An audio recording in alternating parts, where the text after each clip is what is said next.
Wagwan people, welcome back to the channel. You know it's your boy King back in the building. I'm there today with somebody I consider a real gunman, a real top striker, a real shooter. You don't know man Top like Khori striker. Bennett. Khori Bennett himself. Wagwan bro. There, man. Thanks for having me. Yeah, how's everything though? How's everything over there in the Middle Yeah, man. East? Our life. Yeah, man. Life is good, Can't complain, God is good. For real, for real, for real. So today we're gonna dive in your story. So one the backstory and the main reason why me want to do this. You know, you're one of my favorite striker them in and around the team. You see me? Not more Hmm. get in your mind, more get into the process of you becoming a pro, but also more know your black story. You get me? I said the black story. Want know what goes into creating Khori Bennett. You see me? So we're gonna break that down. But first and foremost, now you're currently in the Middle East, right? Just Yeah. tell us about how life adapting to the Middle East, language barriers and all of them something. So I start yes and then we're gonna bring it back. How is life adapting to the Middle East currently? Yeah, man. So far, so good, I've been adapting. The biggest adaptation for me, honestly, you know, has been just the time difference, because coming from Vegas, there's a 11-hour difference. So having to adjust to that has been the biggest challenge, but doing well with it.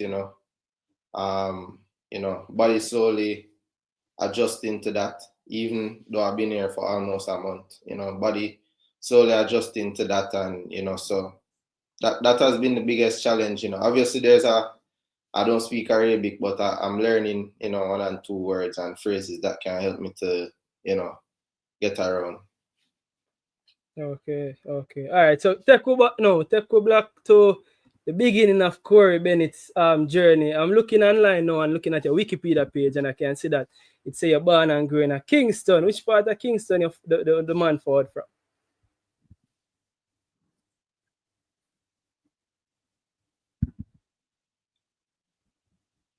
So Bali, you that, hear me?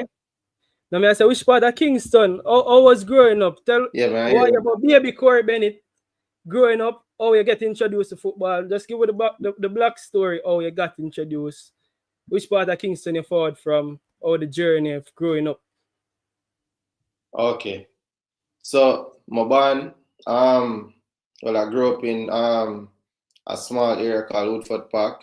So the right side of Almontown. Most people would have classified it as Almontown. You know what I mean? So that's where I grew up, and I started playing football at a young age. Like my father said me I kick from mother belly, but I start actually play when I probably like 4 years old. I used to go over to Santos. Santos FC was very close to my house, and used to go over there and play.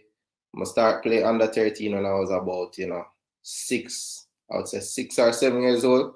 But before that, I was over there. Spanner would give me a ball. The under 13 would have training, give me a ball and put me to the side for juggle. And I do, the small basic stuff, passing, controlling. So that's where it did begin.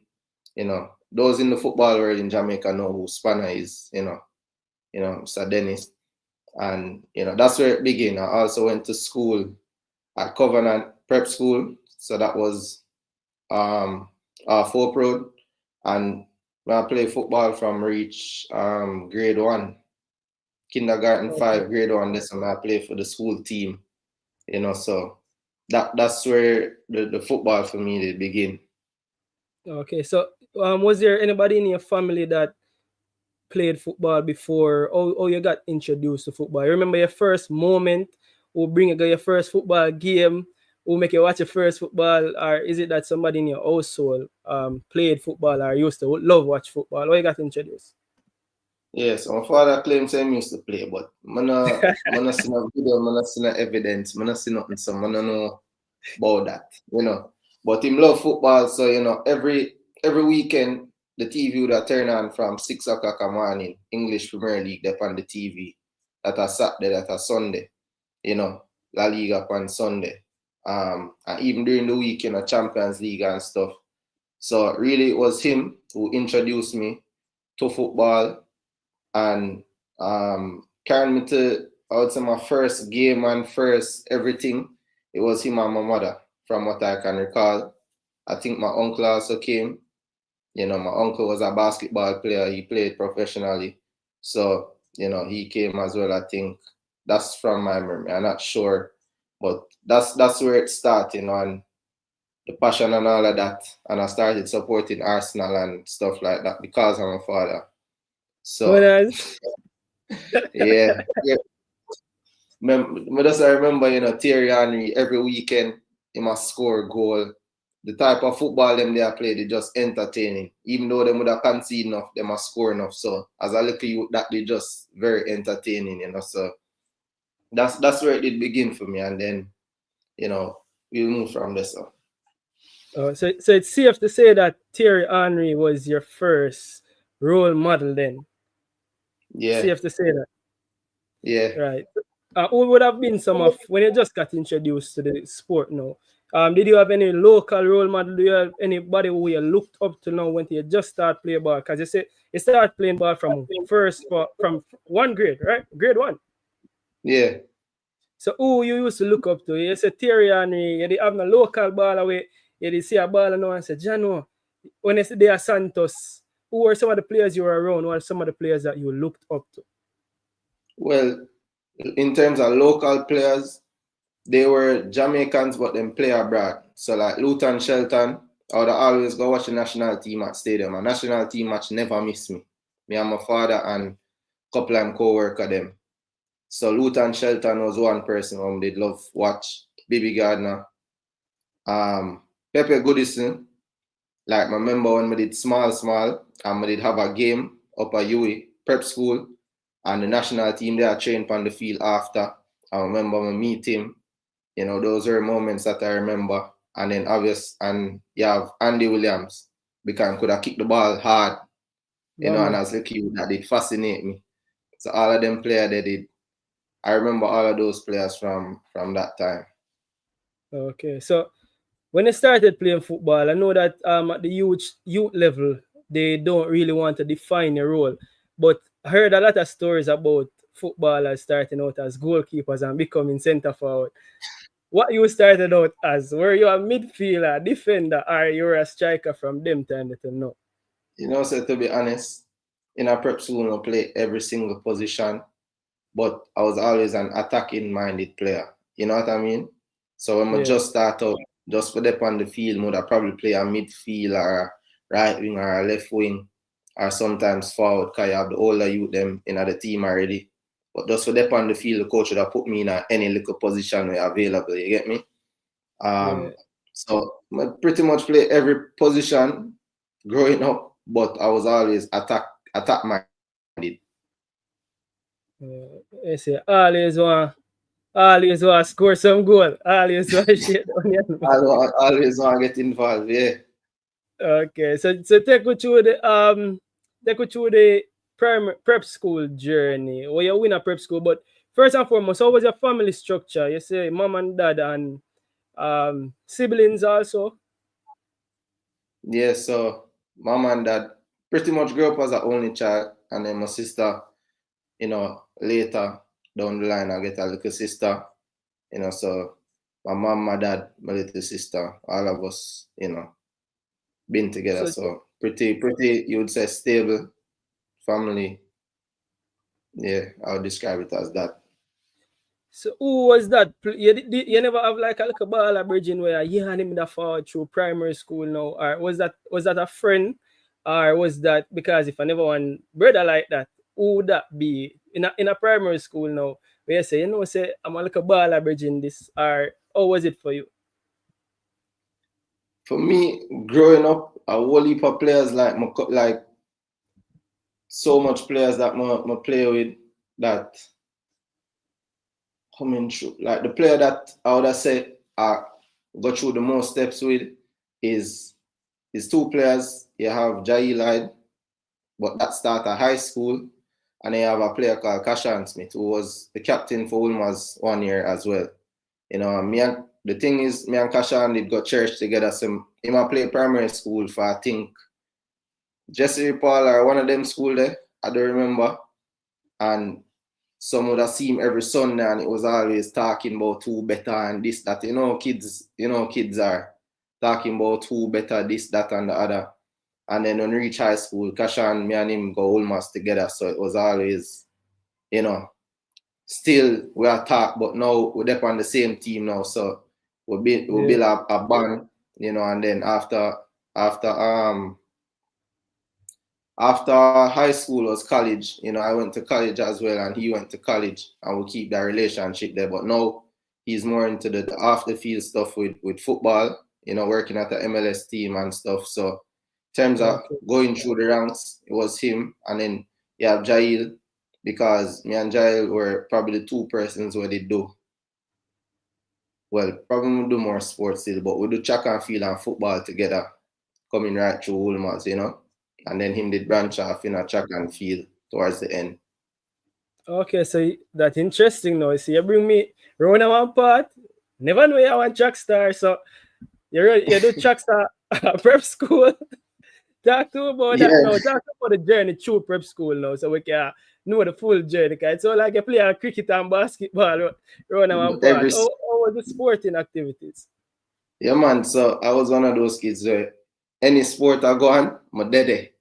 So football I go on, I play football. Track and field I go on, I do tracks. Cricket I go on, I do cricket. Basketball I go on, I do basketball. Swimming I do. Everything. You name the sport. Badminton? Just name the sport I'm doing. Tennis. Name the sport I'm doing. Yeah. Come they just busybody and just active. I never like to stay one place, So my parents allow it to, which I commend them for that, because probably them do it because them know I'm in the house I get trouble too. But you see me? But I do every sport, you name it. Yeah, that was me. And then, I was pretty good at all of them too, to be honest. And so then why football? Why football? Yeah. Because to be honest, just the love. And then as I grow, I realize certain things, like certain attributes I have that would allow me to become a professional. I would obviously have to work hard, but certain attributes I knew I had from, getting feedback from pros. You have the baby Gardner, them will always come back to Ulmas and talk to us, Luton, Shelton as well. Getting feedback from them, I just knew that I needed to work harder than I was working, and I could, fulfill my potential. And also I had a lot of guys at Ulmas at the time that were national team players who went abroad and got, exposure, and then they will come back and say to me that I have the tools. You know what I mean? Very raw at the time, but I had the tools to become, a very good player. So, with all of that. That means that decision was made after prep school then, because I guess in prep school you were still trying out all the various sports, but in prep school, did you win anything? Because prep school league, them very competitive. I didn't play prep school league myself. I didn't play primary school. But one thing I always realize, the players that play prep and primary league going to end up develop some fundamental skills where if you play football in a high school, or if you start football in high school, you lack some of those skills. So tell me about what you learned from prep school and what you won in prep school. What was that about? Like? All right. So it's not only prep school, I have to give credit to also Santos and Real Mona, because those are the two clubs that I played for a while in prep school. At Santos, as I said, the fundamentals were emphasized. I wasn't allowed to go play with the under 13 team till I learned to juggle, pass the ball properly, and then I get integrated with them. And then when I went to Real Mona, Coach Vivian Nelson, emphasize my shooting technique, because as I said, the feedback I always get was I have the raw materials. I was fast, at the time I was skinny, but you can see, like, if you see my dad, he has a good frame as well. So the thinking was probably I was going to grow and become a have good frame and good size. So in terms of the raw tools, you know, I could dribble well, you know, and I think I was a good player in my age group. I won the leading goal scorer in under 13, you know, and we won the league, and I think we lost in the semi-final for the knockout, you know. So at Ramona, he emphasized technique and the fundamentals of the game because the raw material was there. So that was always emphasized for me. You know, in prep school, it was really, to be honest, prep school was just about playing games, having fun, you know. We didn't win. It was a small prep school that I went to. You can count on your hand the amount of people that went to the prep school. Covenant. But you know, every year I score double digits goals, and I think one year I scored close to 30 goals when we went to the quarterfinal. You know, that was the best team we had. So I didn't win anything in football. Track and field, I was the fastest in my age group for track and field. You know, I did 50 meter and 80 meter. So I would always win like the class 3, the class 2. Class 1, it get different now because everybody start grow and everything. So it become more difficult. You know, I did basketball as well. Actually did win a national championship in a basketball because for basketball, them mixed prep and primary. Okay. And my school, we were the first prep school to ever win the whole Jamaica, like basically all island. Yeah. So I have that trophy there. For basketball, cricket, never win nothing. But you know, was one of them all rounder, could have bowl, could have bat, you know, so it does involve in everything. You see me? Everything. So Mm. hearing from that, the real development was in what you call it now, minor league football then, and not necessarily school for you, because you have said that Spanner, Santos, and Real Mona, basically there's where your development started, right? So take us now to the transition to high school now, because you left Covenant and went to Wolmer's, right? Mm-hmm. Yeah, and then you started playing. You played Pepsi, Colds. How that journey they go now? Talk to me about moving from prep school to high school, and what was that like when you started playing the Pepsi and the Colds? And did you play Manning Cup? Talk to me about that journey now. Yeah, man. So I left prep school. I could have stayed another year in prep school, but I left because in terms of academics, I was okay with being a year ahead. So I was doing well and I passed for Ulmont. So like at that time it wasn't my decision whether to stay or not. My parents just realized I was okay with academics, I'm keeping up. So move on. You know what I mean? So I went to Ulmaz a year younger. Um Play Pepsi my first year. The coach actually cut me, but not because of playing, because I never come to training because I went to Ulmaz for both football and tracks. And you know, at the time I never know say oh football season, you just go to football training, track season, you go track training. Me I try to balance the two. And the football coach see me at track training while him have match in a 2 days and it's all right, no bother. You know? And then eventually him called me to him office because he was also my PE teacher. Called me to him office and then, you know, they say, oh, I need to come training and, you know, if I want to be a part of the team, and I did. So that first year at Pepsi, I didn't play much. Then the second year, I start obviously got the man training and everything. I play much. I play a lot. You know, we went to the how they go Pepsi final. That year they will go Pepsi final and lose to JC. Heartbreaking loss. You know, that's a story about that game, but I'm gonna just go on with it. Where But them the that where year them the rabbit? Whoa, don't speed for where them the rabbit? no man, them never rob me. No man, them never rob me. A couple of my teammates them have some story. I'm not talk the thing them man.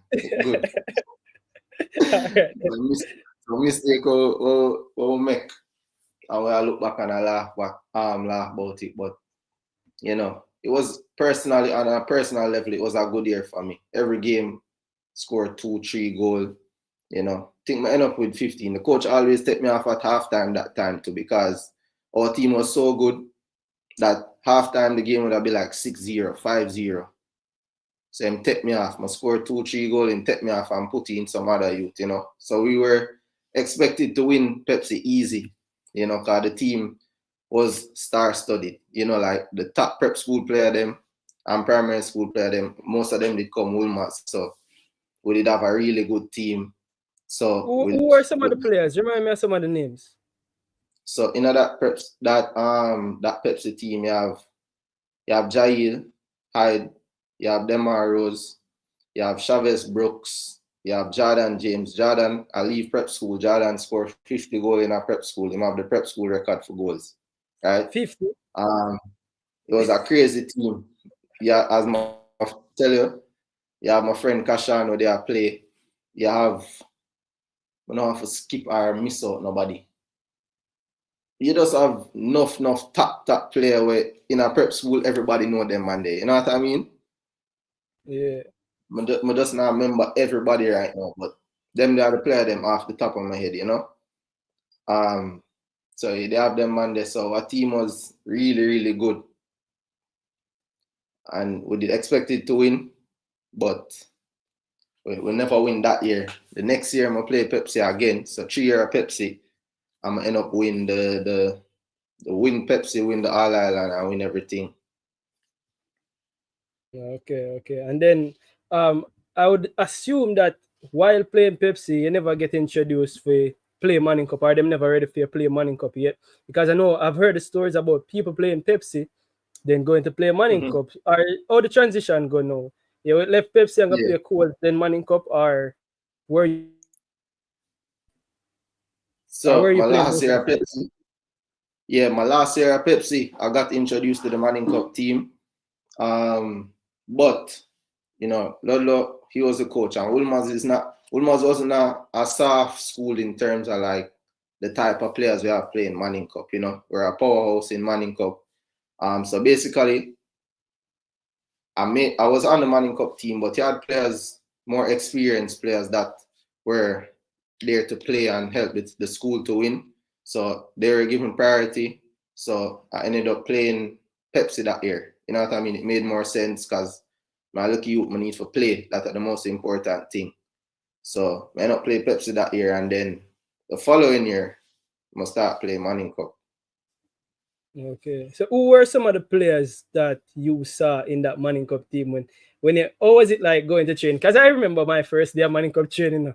When I see the man them do some things when I see on TV, me I say no. Like me see first time I see a ball a chip, a keeper. Me I say, hold on there, a TV alone, me see them something apart. So who were some of the players that you saw? What were your experience as a youth playing Pepsi and going to Manning Cup training? Yeah, so you have enough players who were even in the national team. Some in the senior team, some in the under 17, some in the under 20. So you'd have Jason Wright, you'd have Omar Holness, you'd have Amal Knight, you have Kima Wallis, and then that first year, those were the guys. But then the next year when we start play, added to that, you did have Georgina James, who was a part of the senior team while in high school. You did have um, Jason Greenland, Camario, who were two like top players for KC that transfer over to Ulmas. And then you have other guys who transfer from different schools coming. So the team did stack, you know? So when you start, them give you a nickname because we know Jamaica this and everybody give somebody one nickname. So what was your nickname now in a high school, or where you get it from? Prep school, or you got a nickname in high school? I get a nickname, I don't know where it come from. Khori Guns. I don't know where it come from. I think it come from a rapper or something like that. But Khori Okay. Guns, and then on top of it now, me a forward, I score goal. So them start, that's how it come, the gun and the shooting and all of that stuff. But we are talking about football. You see me? We are talking about Yeah. football, yes. So I think it just stick because of that.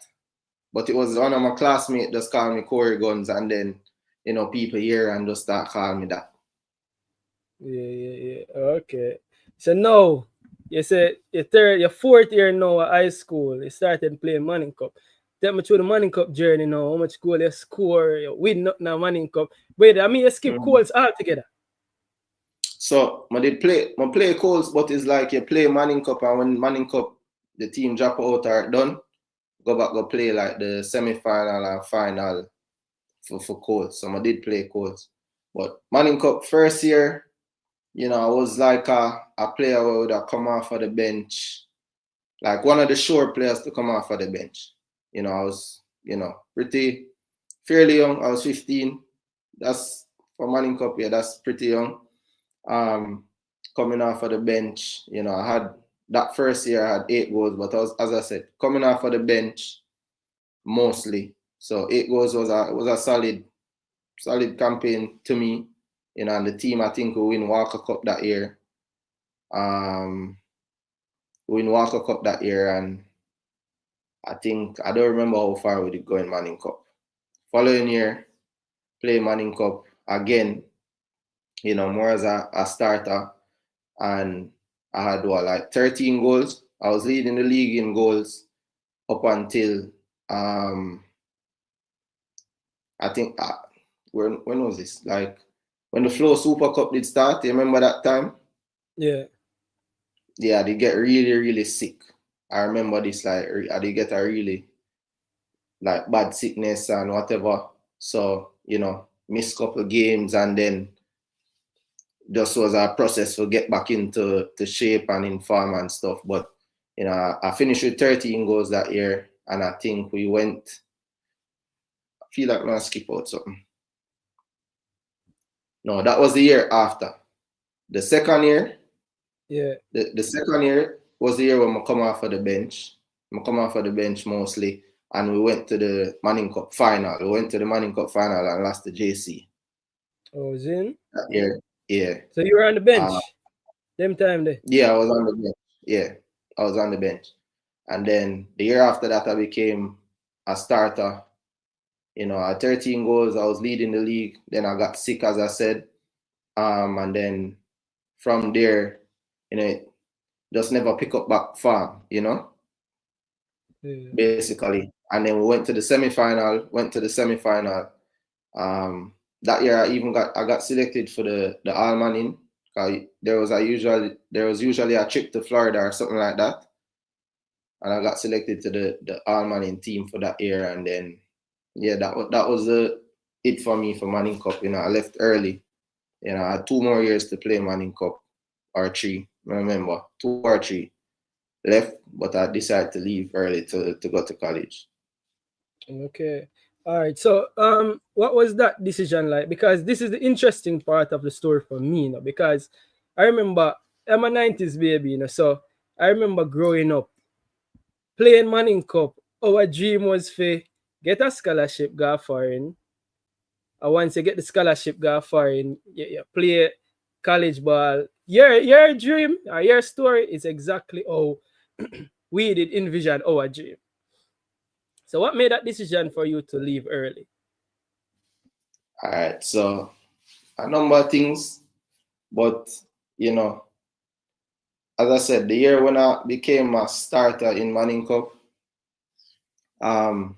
college coaches were coming down to watch. I'd assume it's still like that. College coaches coming and watching games, and they'd come to the games, and after the games they would leave, be asking about me, offering, and they'd offer full scholarships for me. So after the season, I look and I had, almost 15 schools to choose from, and for me, it was like, I also had friends who played in college. I moved on and got drafted into the MLS, and I'm in contact with them, and they're telling me that, if one thing they would do is they wouldn't waste them time, or not waste them time, but they wouldn't spend the extra year playing Manning Cup. They would have go college earlier, because them feel like their development physically and just as a person would have been fast tracked, because they're now on their own in college, you're living like a pro, similar to what a pro is doing. So it would kind of fast track their development. And at the time, that was the most popular route for footballers, going to the MLS draft and getting drafted. It wasn't like now where I seen, the couple players, you do well in Manning Cup and you go directly to professional. It wasn't like that back then. So the opportunity was through college, basically. It wasn't like how it is now. So that's, from talking to those guys and knowing that I have the opportunity to do what they said they would do, I kind of just took it and just say, you know what, I'm going to learn from what them said. They're still pros, but they're saying they would do it earlier. So let me go ahead and make this opportunity. I was ready, you have to do a couple exams for go college. I did well on those exams. So I didn't see a reason not to, So I decided to, I go miss up on the Manning Cup and the hype and everything and just go do what I need to do. Yeah. Okay, so how was the transition now? And how was it mentally to miss out and as you said the hype? Because now you'd have become a star, you're a star goal scorer for Ulmas now. And if you give up that for go start the journey at college now. How was that decision made? Parents was involved, I would assume. And you did say you go church, so me I wonder the background if you still kept your faith and you had people in and around your church to help you make some decisions. Who helped you make that? That was a big decision. Who helped you make that decision there? I mean, make the decision, man, but it was a situation where I have parents that support me, so I was like, Mommy, Daddy, I will go college. I will go. And like, you sure? And then I say, if you go now, if you stay an extra year, even my coaches at Ulmas, if you stay an extra year and you score a bag of goals, everybody I talk about you, everybody I got this, everybody I got that. And I said, but I did have my eyes on the prize, which was to become a pro. And it sounds crazy now thinking about it, I want to become a pro, so I go to college. That not sound right. Like somebody that said that youth are crazy, but that was the route at the time. That was the route to pro football for most Jamaicans, So I had my eyes on the prize, and the decision was made by me. Obviously, like we share it with when the decision was made already, we share it with persons in the church, but it wasn't a situation of like asking people in the church what I should do, But the decision came from me, I prayed about it, and I just felt like it's something that I needed to do if I wanted to achieve what I, really want to achieve, which was being a professional footballer. So that is, that's how the decision was made.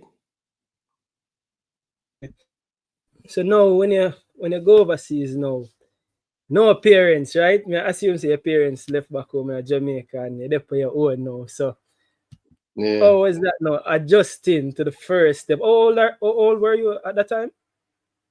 17. Just turned 17-year 17. old. Not a big Yeah. man yet. Out in the cool for your own. How was the Tell transition you. now and talking about college life now? Because now you made a big decision. So how was it now? And where did you go? Which state actually? And Yeah, I tell me went how to the Boston. process. Yes, I Boston went to Tea then? a school in Boston, Northeastern, named Northeastern University. So, the winter, the cold, different up this, so that's when I went to college, there's a lot of different culture shocks for me. A lot of culture shocks. Some can't even talk about, but it was just a lot of different culture shocks for me. You know, the one thing that helped me was, I had there's another Jamaican that he was in college already, but he transferred to Northeastern when I went to Northeastern. So Kesanyo Hall, so he was playing in the national team at the time too. He played for Stets. I don't know if you remember him. He went to the same school as me, and so it was easy. It made it a little bit easier having a Jamaican where I can par with and thing, so that make it easier. But and them man they are countrymen, so them man they can cook from day one. So so if we at the time I couldn't cook and them thing there, so him would always a cook, you know. I know how to run boat and them thing there. Him would a cook at the time till I go and, you know, learn here and there. But that was that was helpful having a Jamaican with me.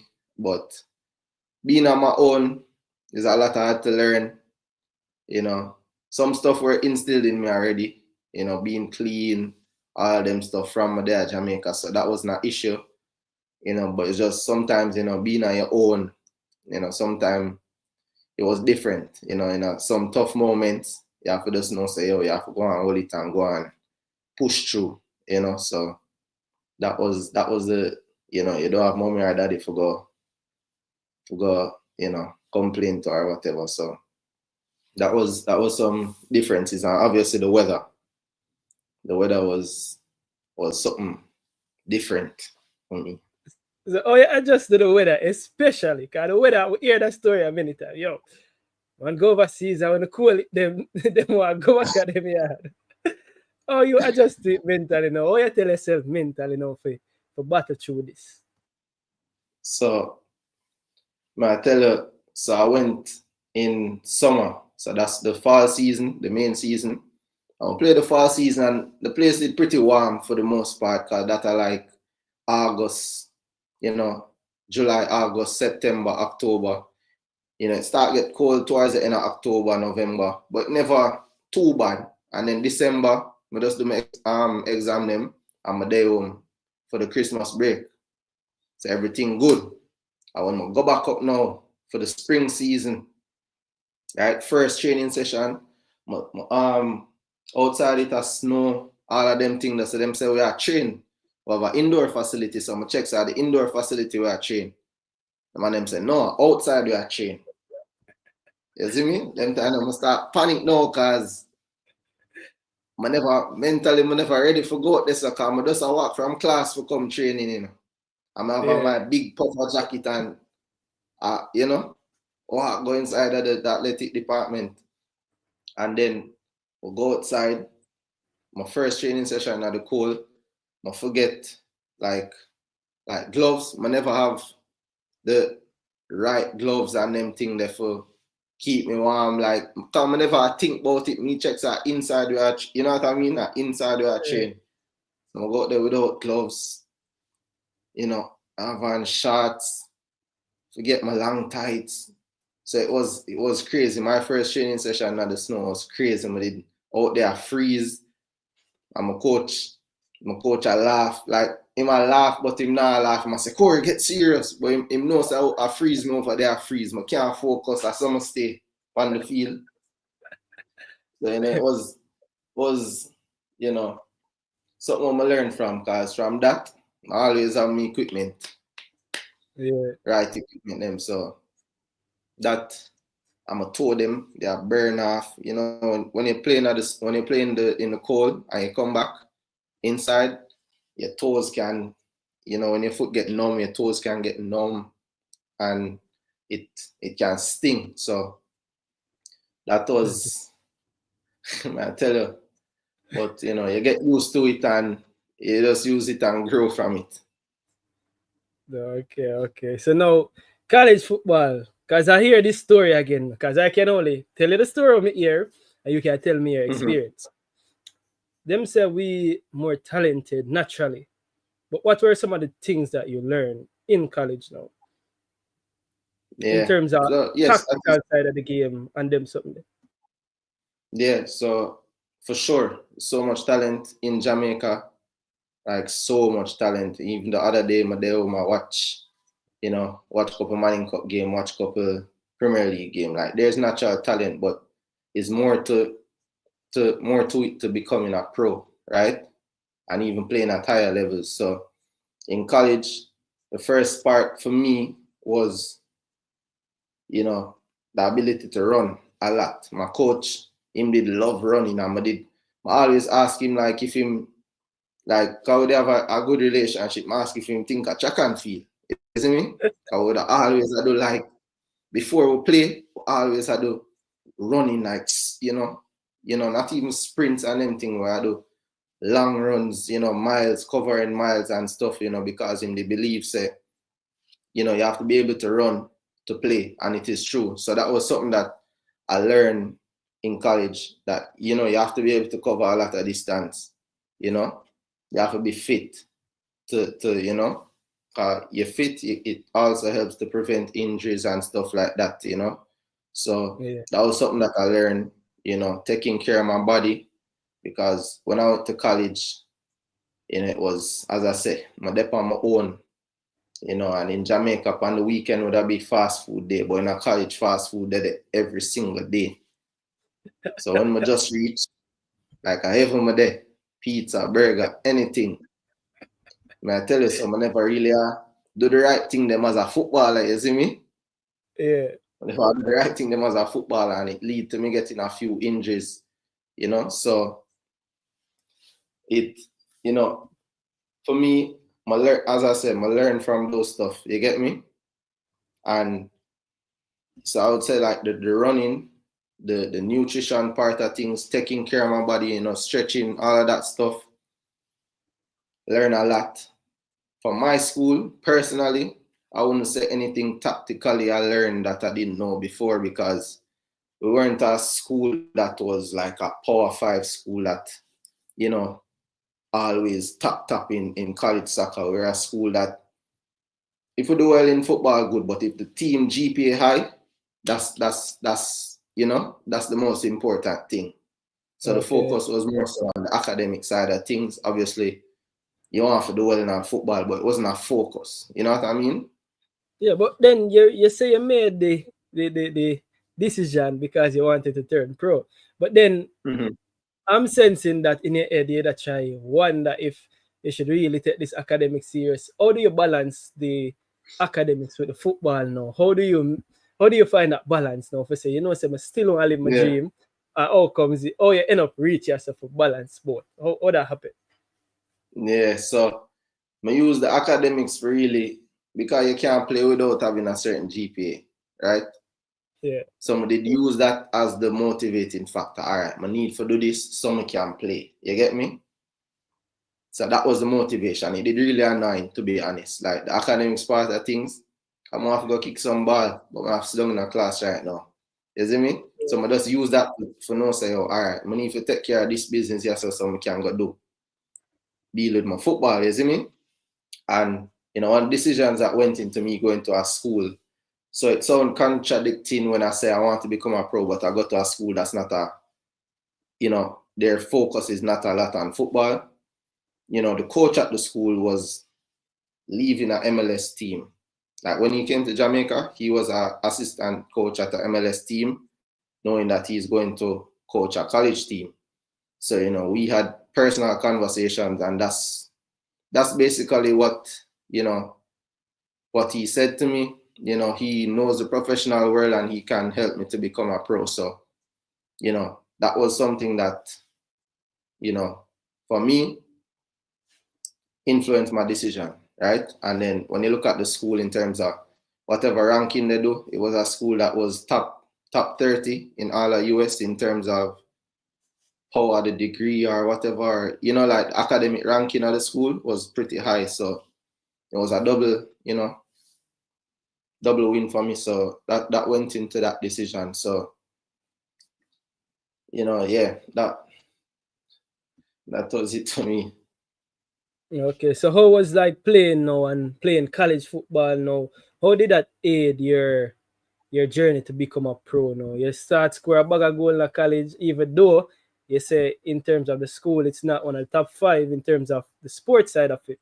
But how did playing college football for that university? It was a university, a college or university? Yeah, university, college, same thing. Yeah. Yeah. How did that aid the journey now? Yeah, so college, as I said, like for me, when I just went, I wasn't doing the small things, and it led me to have a lot of injuries. But when I did play, I was very, very good. I was playing at the beginning, I was playing out on the wings, right? Because we had a forward who knows, he plays for Haiti national team. And I told him, also my friend who played for Jamaica as well, Kesania. So in terms of playing that center forward role, I had to play out on the wings if I wanted to be on the field, right? So I had a different role, in first couple of years, and I, always did well. But as I said, I would play a game, then miss out because of a injury, a hamstring or small injuries that make you miss. And in college, you play 2-3 games a week. So if you miss 3 weeks, you miss basically almost half the season. You know what I mean? So that was an issue for me in college. But where I think I started to make a name for myself was when I played in the PDL for Reading United. And I broke the goal scoring record over there. I was playing as a center forward, and it was a club that was affiliated with Philadelphia Union in, the MLS team. They're affiliated with them. So I think that's where I made a name for myself in that space. How did that come about though? Because from college, what was the transition? How did that come about? So the PDL, college players play in PDL in the summer. So in the summer, there's no college, nothing going on with college. So in the summer, most players would go and play for a team, either near to your college or a team that affiliated with an MLS team, or just any team. If you want to play in the summer, you find a team in the PDL and you play.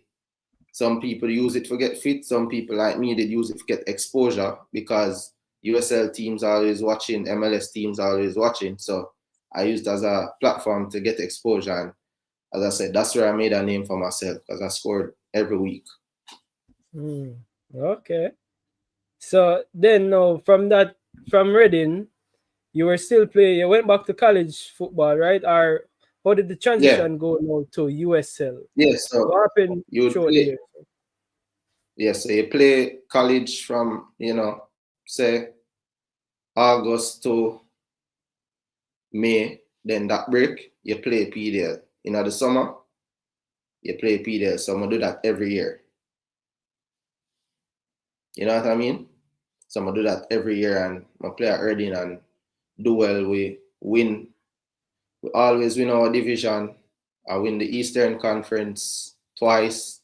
Go to the national championship for PDL twice, always scoring a lot of goals. I said, that's where I would say my name got out there in terms of the American football space.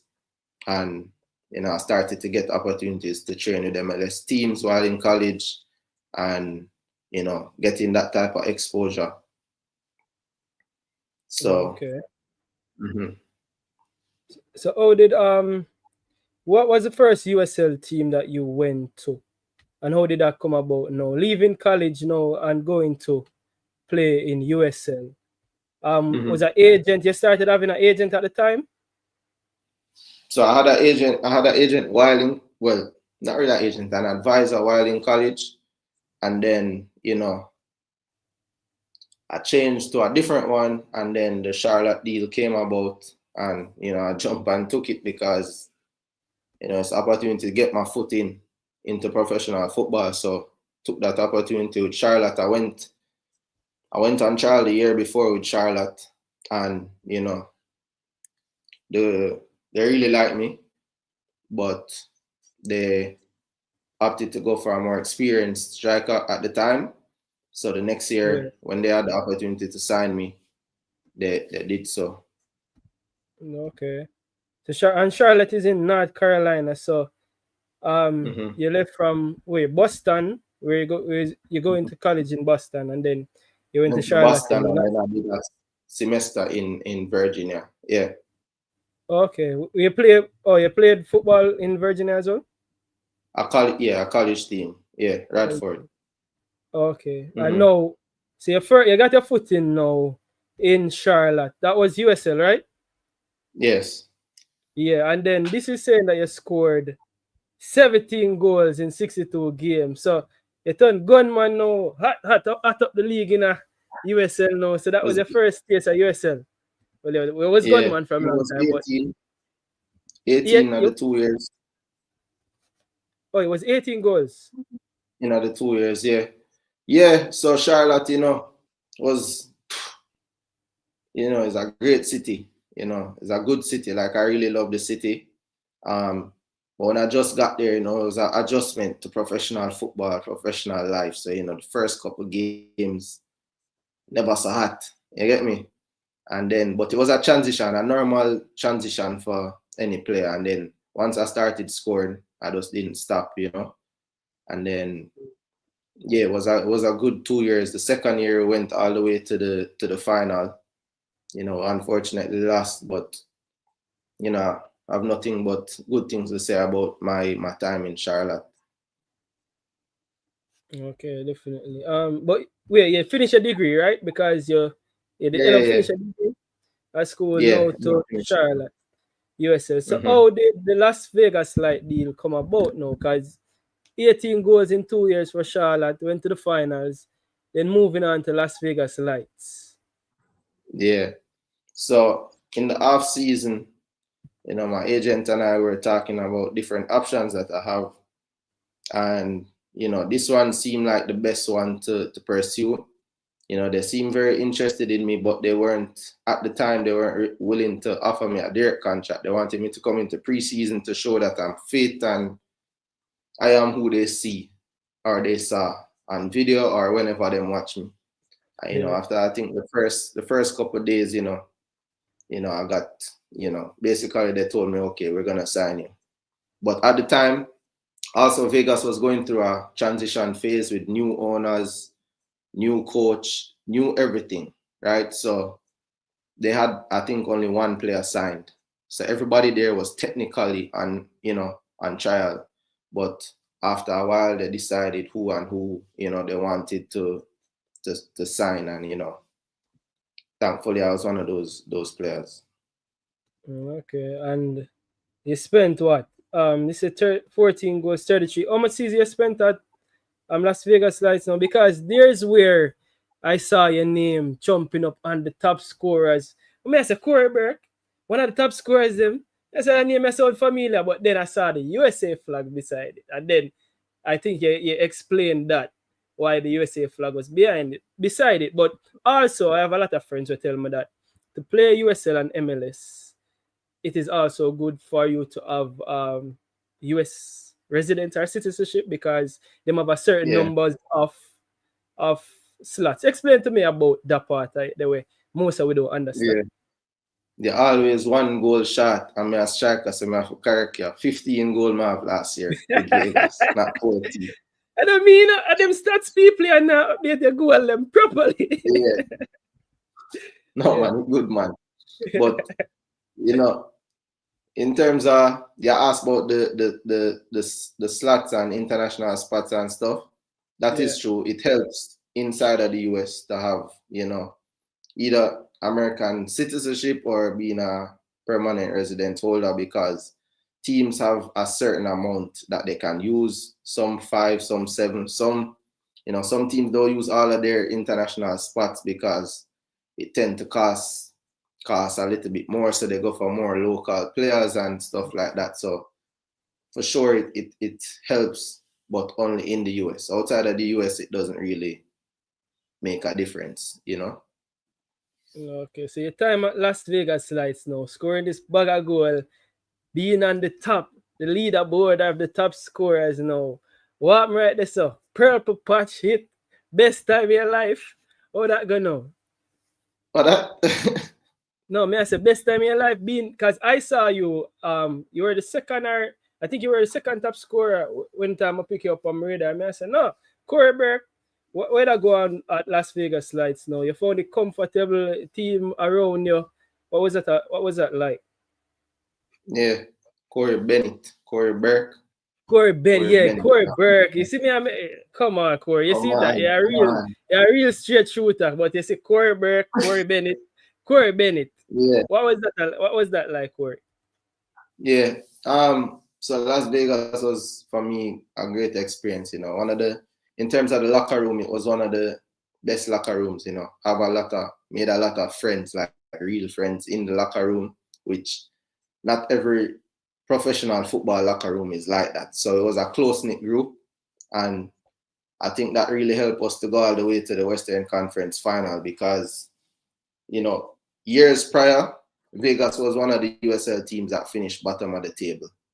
That was actually the best year for the team to date last year, Really? you know. So yeah, it was Vegas was always a team that finished at the bottom of the table. If you do your if you look up the club, you'll see. You know, so as I said, it was a transition period, and you know, the success we had it came as a surprise to a lot of people.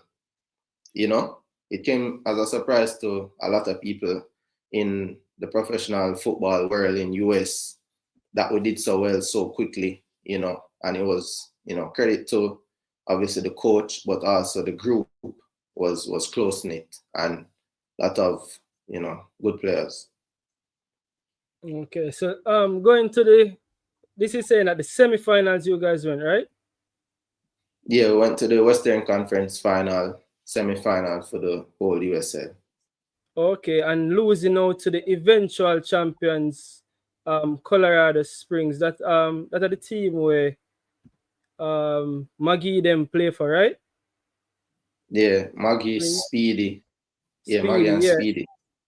So the whole journey was such a successful journey campaign for you, and I guess that's what lead you going to the Middle East now, right? How did that come about? Yeah, so I would say that as well as, you know, getting, I don't know, but it came about. I was in Jamaica, um, spending time with family for the Christmas break, and you know, just got a message from my agent. You know, this team wants to sign you right now. You know, but for me, like Vegas had a transfer fee for me, so I had offers in MLS as well, but the transfer Mm, fee didn't meet.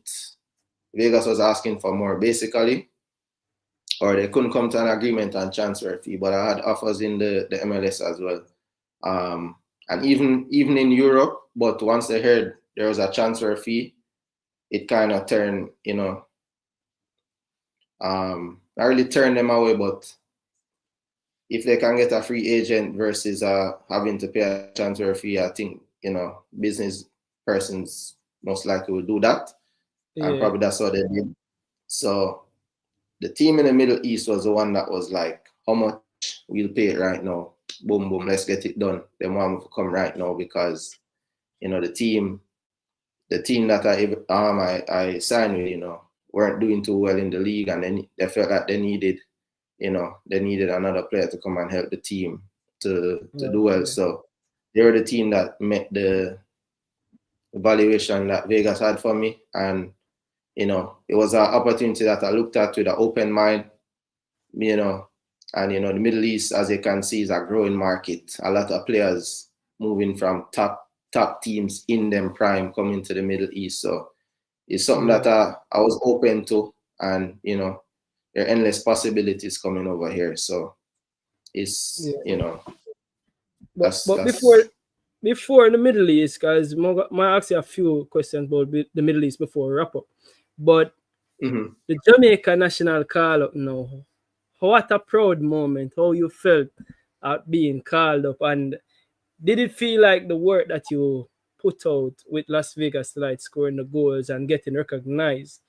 Did you feel like that was a proud moment for you and that was what made you got recognized and how you felt around being around the camp, being around the players? Just tell me about the whole feeling of getting called up to the National Reggae Boys team. Yeah, so since I was playing football, from me I tell you over Santos I juggle. I really wanna I work on technique. All I wanted to do was play for the national team. You know, that was a big goal of mine. I wanted to be a national team player.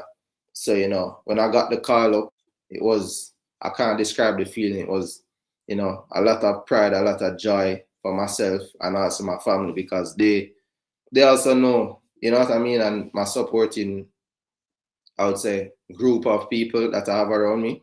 It was like was a really proud moment for all of us, and you know, something to cherish, but something that I look on and I want more of it. I want more of that feeling. So it's something that I'm looking forward to having more often, for sure. Okay, and being around the camp, in being around some ball, I rub shoulder with some ball, and now we are some Champions League man them on the side as well. Antonio's them. Antonio wasn't there, but being around the Mm-hmm. camp with the professionals them, how was it though? The vibe in the camp, how was everything while you were there?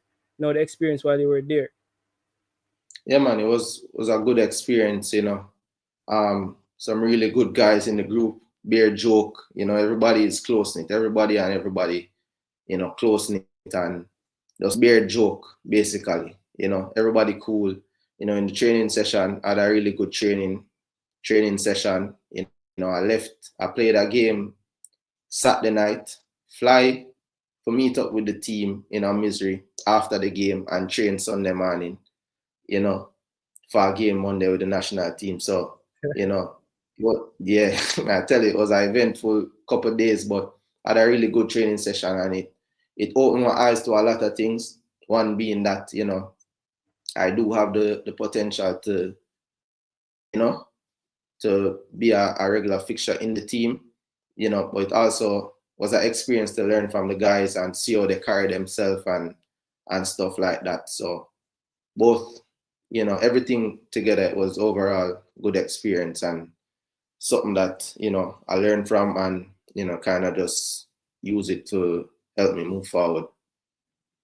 As motivation. So definitely. And it sounds like you're there yard often, man. Can you say when you get the call, you're there yard. Every opportunity you get, you make sure so you come here. Look like you're passionate about Jamaica. You never left out yard yet, right?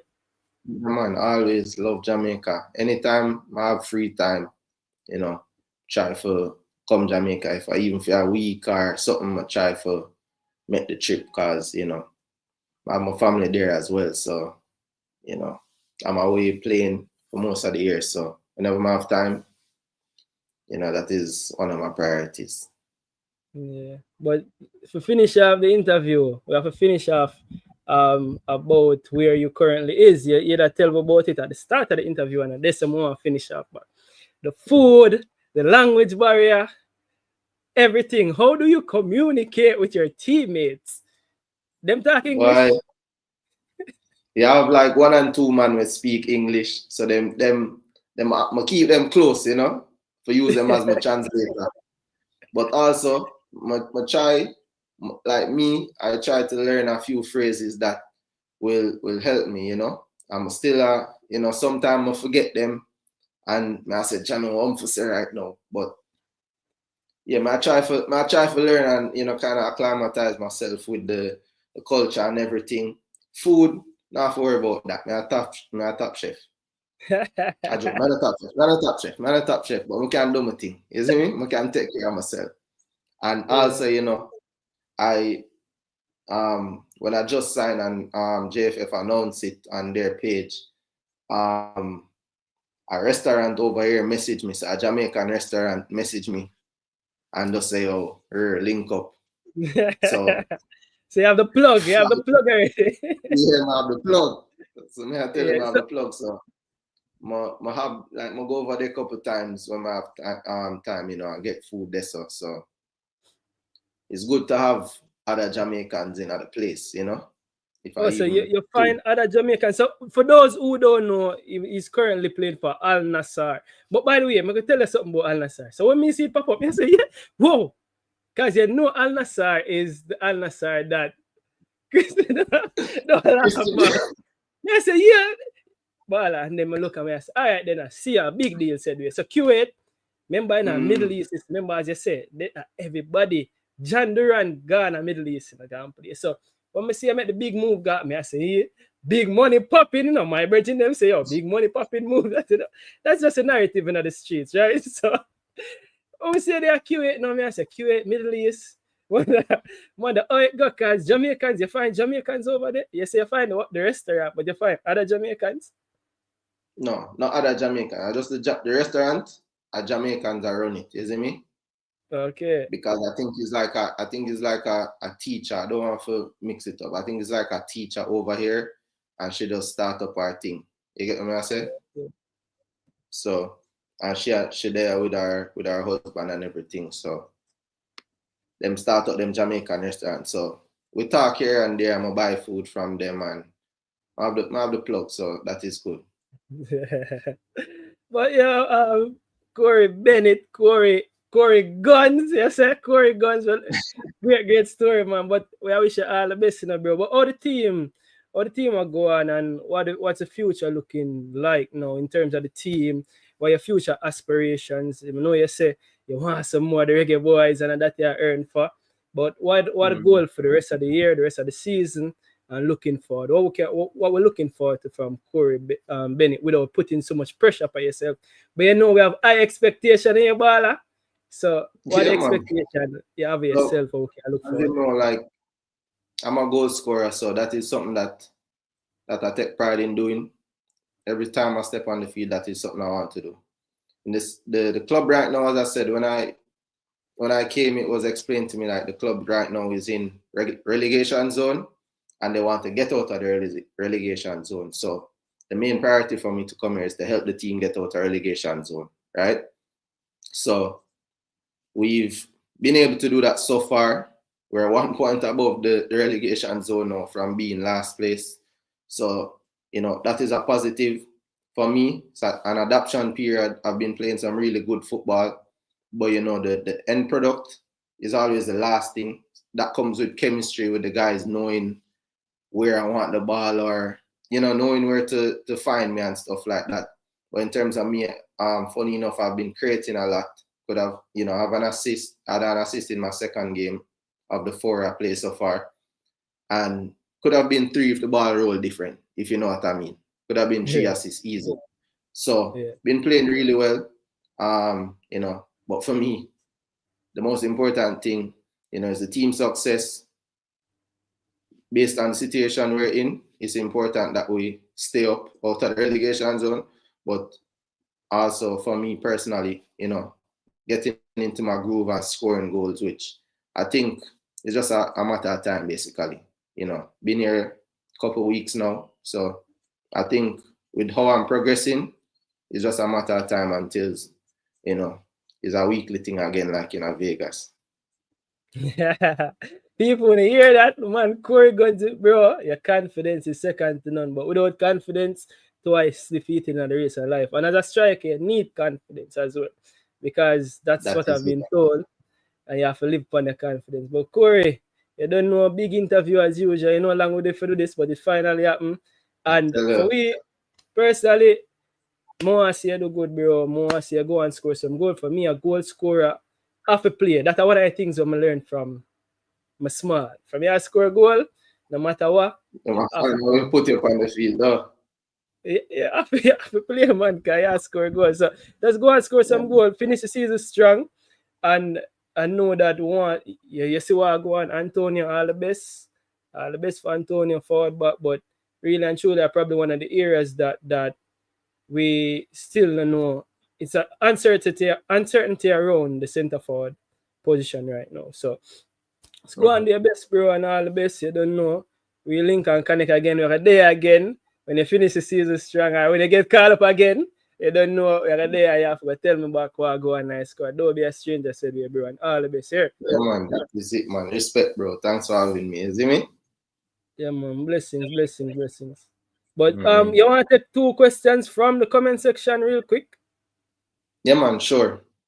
All right, so Gangster can say, can he use 2 foot? Can use left, 2 foot? right foot? Yeah, man, Marvick, man. Okay, can the ball too. All right, same 2-footed. But where your strongest foot, though? Stronger foot, right. Right foot. When the season start, the season would have started already, right? Season start from last year, so it's European calendar.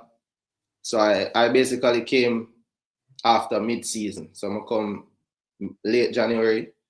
So, and the season I run, since last year summer. So, towards the end of the season now. So I came mid-season basically. Season start from last year summer.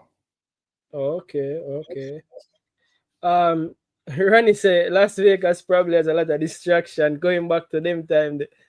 What was it like in a Las Vegas? What was it like? Yeah, Las Vegas have distraction, but I'm very focused, So Distraction dead, but that now have nothing to do with me. Yeah, man. Lee Young wishing you all the best. Easy, Respect, man. respect. Yeah, man. But let me see if I hit that pretty much. We just don't want to big up everybody in the comment section. Said yeah, people, drop a like on the video and you don't know. I could show Khori some love. You don't know. This compare the standards of Saudi and a Saudi, but compare the standards of not Saudi but Kuwait League. What's the standard like between Kuwait and the USL? I would say USL more physical, more physicality, a lot more. So Saudi is different than Kuwait. Saudi has a lot of foreigners. Kuwait doesn't have that many foreigners. Teams are limited to a certain amount of foreigners. So, you know, over here is more. It's less physical. In USL, I feel like there's a small gap between the top team and the bottom team. A small, you know. Over here, I feel like you have the top three teams, then you have the teams in the middle bunch up, and then you have the bottom teams that are, are the teams on the lower end that are, below. So those are the comparisons that I've made so far. Yeah, man. Young Stark in Jamaican boy say, hit the gym and take the opportunity, be hungry, I'll be watching. Yeah, man, we are watching Khori. Yeah, man. We are root for you too. You see me? But pick Yeah, up man. yourself, Khori. If I hit that, I think nobody else have much to say, but you don't know. As I say, we gotta keep an eye on you. You see me, brother, and all the best. You see me? Yeah, man. Respect, bro. Alright, blessings. So people, there you have it. That was Khori Bennett. Khori Guns. Them call him. I don't know. We gotta look forward to Khori scoring a bag of goal for years to come. So people, you don't know, smash a like. You don't know, like the video. You see me? And share the video as well. Share the video to your friends. Share the video to your family members as well. You see me? Make a champion Khori Bennett. You see me? He's a goal scorer. Once a goal scorer, always a goal scorer. People don't know until next time, say, boy, King, I'm out.